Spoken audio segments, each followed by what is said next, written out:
Halo semuanya, pada kesempatan kali ini saya akan menjalankan dua buah skenario. Pertama merupakan skenario procure to pay atau P2P dan juga O2C atau order to cash. Nah, saya akan menjalankan skenario ini pada ODU 14. Nah, sebelumnya ada beberapa konfigurasi yang harus kita lakukan. Kita pertama melihat terlebih dahulu, saya sudah menyiapkan 4 buah account. Di sini ada account accounting, kemudian account sales, account accounting, kemudian account purchase, dan juga account inventory. Nah, jika kita lihat di inventory, di bagian products, kita coba salah satu produk, misalkan Adam Sari Hanger 24 ini. Kita lihat mereka memiliki customer tax. Produk ini memiliki customer tax, sehingga dalam proses accounting nanti harus ada pajak yang dihitung. Untuk itu, saya sudah melakukan konfigurasi. Kita masuk ke dalam modul accounting. Kita masuk ke configuration dan masuk ke bagian taxes. Nah, tax yang terlibat atau pajak yang terlibat adalah pajak 10% dengan tax type-nya sales dan purchase. Pada bagian sales, kita harus mengupdate bagian account ini menjadi PPN keluaran. Ini merupakan chart of account yang sudah ditambahkan pada video pertama saat import master data. Pada tax 10% untuk tax type sales itu menggunakan PPN keluaran. Sedangkan untuk satunya lagi, pada tax type purchase, dia masuknya menggunakan PPN masukan. Itu konfigurasi yang harus dilakukan pertama kali. Nah, saya sudah membuatkan skenario. Skenario pertama kita akan menjalankan P2P, melakukan purchasing dari Fajar Putra Utama dengan membeli 8 unit Apollo Roka Rev 480 gram. Saat ini karena stoknya 52 unit dan kita estimasikan karena pembelian 8 unit, maka estimasi on hand stoknya nanti adalah 60 unit dan kita akan bayar dengan cash. Kita periksa terlebih dahulu pada modul purchase. Modul purchase ini kita cek bagian products. Produk yang kita gunakan tadi adalah Apollo Roka Rev 480 gram. Di sini sales price-nya 5.600, cost price-nya 44.000 dengan tax 10%. Saat ini on hand stoknya adalah karena tidak bisa dilihat ya, karena ini masih merupakan bagian dari purchase. Nah, kita coba periksa melalui inventory. Melalui inventory kita mendapatkan Apollo Rev ini memiliki on hand 52. On hand 52 unit. Sekarang kita akan melakukan pembelian Apollo Roka sebanyak 8 unit. Oke, kita langsung saja mulai dengan pembuatan RFQ. Pembelian melalui Fajar Utama Putra dilakukan pada hari ini. Kemudian receipt date-nya kita misalkan besok. Tadi mau melakukan pembelian Apollo Roka 10 gram. 10 gram sebanyak 8 unit. 8 unit disertai tax sehingga subtotalnya ditambah tax menjadi 387.200. Langsung saja kita save terlebih dahulu. Ini bisa dilakukan pengiriman email atau print. Saya akan langsung konfirmasi ordernya pada purchase order pertama.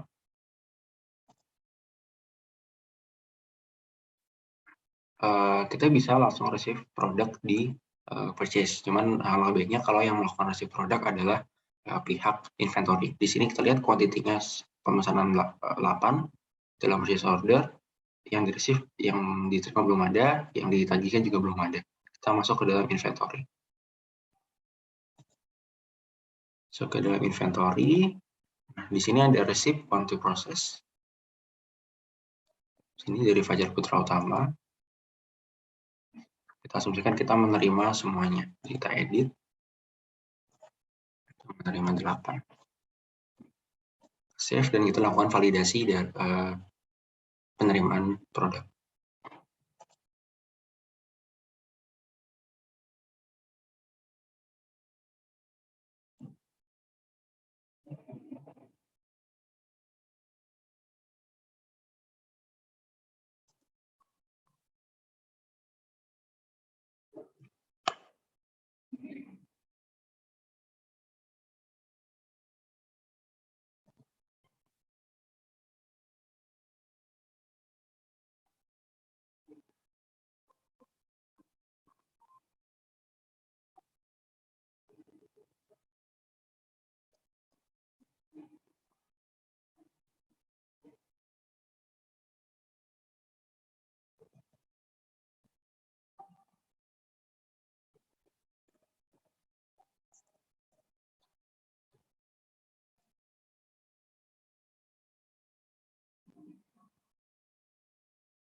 Penerimaan sudah berhasil dilakukan validasi, sehingga semua transfer sudah berhasil dilakukan. Nah, kita kembali ke modul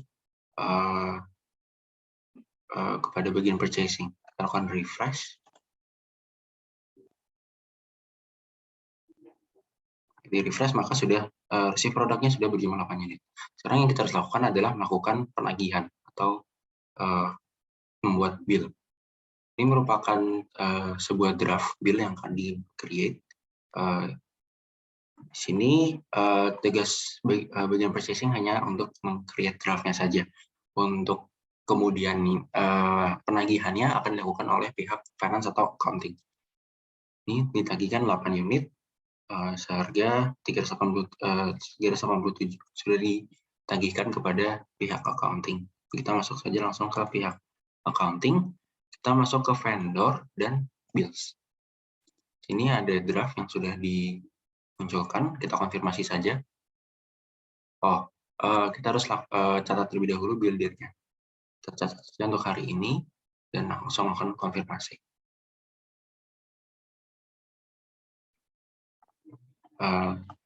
Ikan 8. Nah, ketika kita sudah membayarkan kepada pihak vendor, kita akan melakukan register payment. Tadi sesuai skenario, kita akan membayar dengan cash.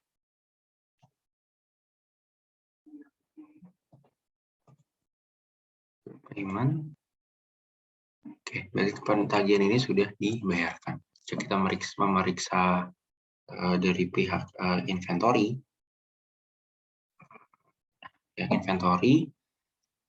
bagian products tadi atas dengan nama Apollo ini on hand sudah berubah menjadi 60. Oke, skenario pertama sudah dilakukan untuk proses P2P atau purchase to pay. Sekarang kita lanjut ke skenario kedua, yaitu order to cash. Di sini saya menggunakan sales terlebih dahulu. Nah, untuk skenario saat ini, saya akan menggunakan melakukan penjualan kepada Hendra dengan 6 unit Cornetto disk yang saat ini berjumlah 96 dan nantinya akan berkurang menjadi 90. Cornetto. Kita lakukan pencarian terlebih dahulu. Cornetto disk. Nah, ini 3180 Cornetto disk strawberry cheese. Ini total saat ini 96 unit.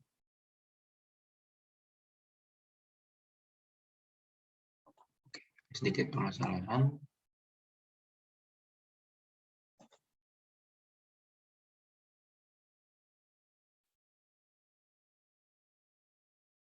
Oke, kita langsung lakukan order saja. Saat ini jumlahnya 96 unit.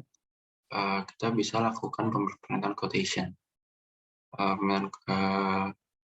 Maksud saya memberikan quotation tadi untuk customer dengan nama Hendra. Dan expirednya besok misalkan, dan akan membayarnya di akhir bulan.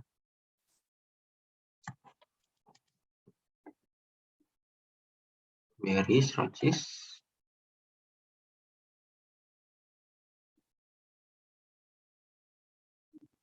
Saat ini unitnya 96. Kita lakukan penjualan sebanyak 6 unit. Oke, totalnya adalah 60.720 rupiah dengan tax sehingga hasilnya adalah 66.792 rupiah. Kita save. Kita akan kirim pengiriman melalui email dan kita lakukan konfirmasi saja. Sudah, saat ini pihak inventory sudah menerima permintaan untuk pengiriman barang. Untuk kepada pembeli, kita bisa masuk inventory, ada delivery order satu bantu proses pada Hendra. Kita bisa demand, reserve, dan kita harus ubah bagian ini. Kita edit, kita ubah menjadi 8. Maksud saya adalah langsung saja validasi.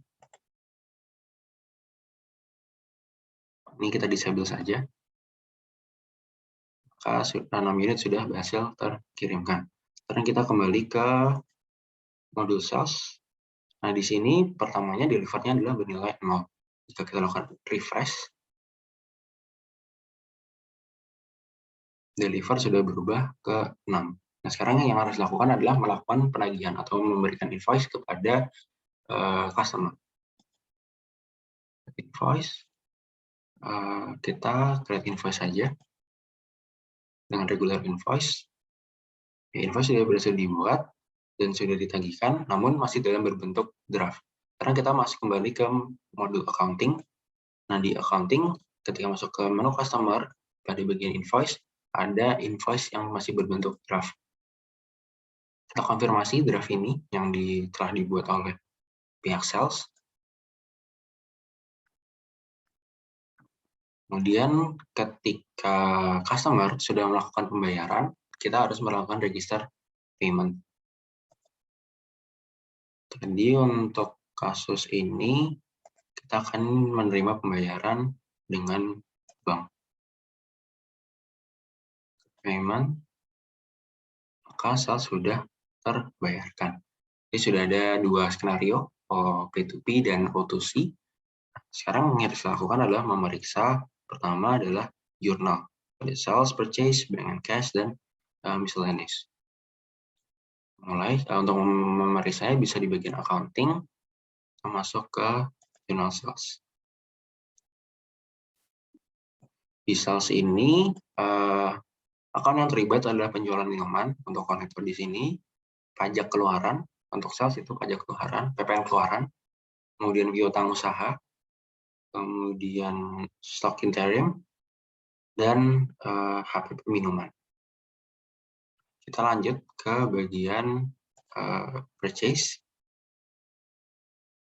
Untuk purchase yang terlibat adalah stok interim, PPN masukan, dan hutang usaha.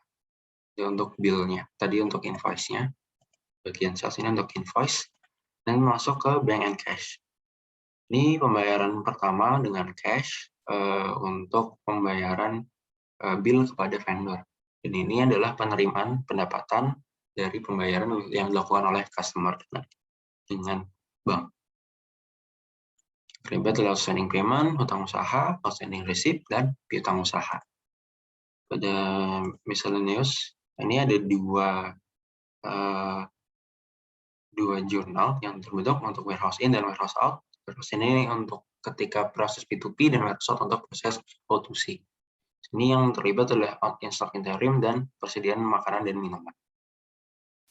Nah, lalu kita memeriksa general ledger. Kita akan memeriksa untuk entry yang memiliki partner. Karena sebelumnya yang terlibat hanya proses ini saja, proses inventory adjustment. Ini kita set bisa. Ini ada Hendra dan Fajar, kita mungkin bisa filter. Kita tambahkan di sini akunnya. Ini kita dapat melihat proses yang terlibat, akun-akun yang terlibat. Di sini untuk Hendra, ada persediaan minuman, stok interim, PPN keluaran, piutang usaha, outstanding receipt, dan piutang usaha. Dan dengan sesuai dengan akun yang di debit dan di kredit. Begitu juga dengan Fajar Putra Utama untuk proses P2P yang Hendra tadi untuk proses O2C. Di sini ada stok interim juga, kemudian persediaan makanan, stok interim lagi yang di debit, kemudian PPN masukan, hutang usaha, outstanding payment, ini juga ada hutang usaha. Oke, lalu yang terakhir adalah kita harus membuat suatu report yang diminta adalah balance sheet dan profit and loss. Untuk balance sheet kita dapat membuatnya, balance sheet dan profit and loss dibuat pada menu reporting. Pertama adalah balance sheet terlebih dahulu. balance sheet, kita tidak usah masukkan start date-nya, atau mungkin kita masukkan hari ini, misalkan 12. Kita print, loading, nanti balance sheet akan dihasilkan dalam bentuk suatu file PDF yang di-download. Kita save saja. Oke, kita coba lihat. Sini balance sheet. Nah, berikut adalah balance sheet-nya. Ini balance sheet untuk penjualan hari ini saja. Jadi tidak dimasukkan penjualan terkait, tidak dimasukkan inventory adjustment-nya. Pesan makan, pesan minuman, outstanding payment, receipt, kemudian PPN keluaran dan PPN masukan. Lalu kemudian kita berpindah lagi ke bagian accounting, masuk ke menu accounting lagi. Kita lakukan pembuatan untuk satu lagi, yaitu profit and loss.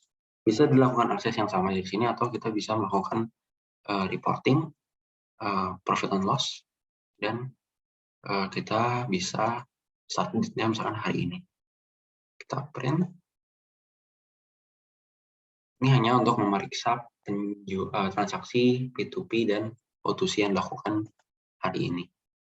Oke, sudah terdownload. Kita bisa masuk ke financial report 2. Untuk profit and loss, di sini kita masih profit 7.680. Sini income-nya 60.20. Kemudian expense-nya in 53.040. Ini hanya untuk proses O2C yang dilakukan pada hari ini. Demikian skenario yang saya jalankan, skenario O2C dan P2P dengan menggunakan custom data yang sudah saya import master datanya pada video sebelumnya. Semoga bisa bermanfaat. Terima kasih.